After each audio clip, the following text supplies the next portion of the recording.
읽어주는 교과 둘째 날 1월 11일 월요일 저지하려 하심.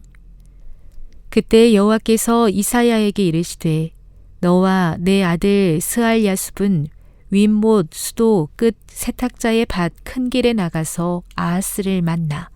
이사야 7장 3절.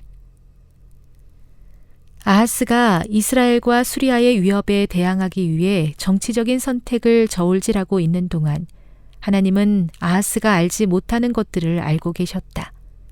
아하스를 연단시키고 그에게 곤경이 이르도록 허락하셔서 그로 하여금 정신을 차릴 수 있게 하신 분은 하나님이셨다.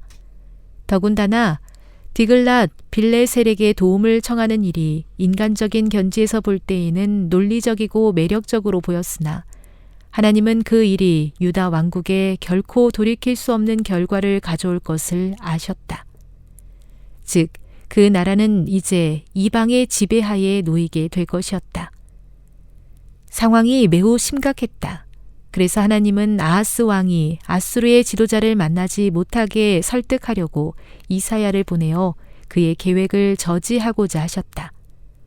마침 왕은 포위에 대비하여 예루살렘의 물 공급을 조사하고 있었다.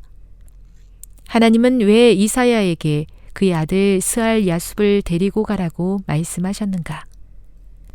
이사야가 남은 자가 돌아오리라는 이름의 뜻을 가진 그의 아들을 소개했을 때 아하스는 아마 깜짝 놀랐을 것이다. 누구의 남은 자란 말인가? 무엇으로부터 돌아온단 말인가? 그 소년의 아버지는 선지자였기 때문에 그 이름은 마치 백성이 포로로 잡혀가리라는 예언의 기별처럼 들렸다. 아니면 회개하여 하나님께로 돌아온다는 것인가?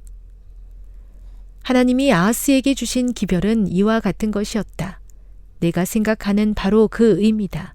죄로부터 돌아서지 아니하면 포로로 잡혀갈 것이고 그 후에 남은 자가 돌아올 것이다.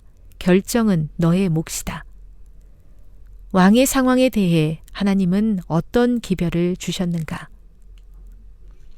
수리아와 북방 이스라엘의 위험은 지나가고 유다는 위기를 넘길 것이었다. 아하스는 그들의 힘을 크게 보았지만 하나님의 눈에는 연기나는 두 부지깽이 구루터기에 불과했다. 아하스는 아수르의 도움을 요청할 필요가 없었다. 옳은 결정을 내리기 위해 그는 하나님과 그분의 약속을 의지할 필요가 있었다. 바로 서기 위해서 그에게 믿음이 필요했다. 히브리어로 믿다라는 말과 서다라는 말은 진리, 아멘이라는 말과 어원이 같다.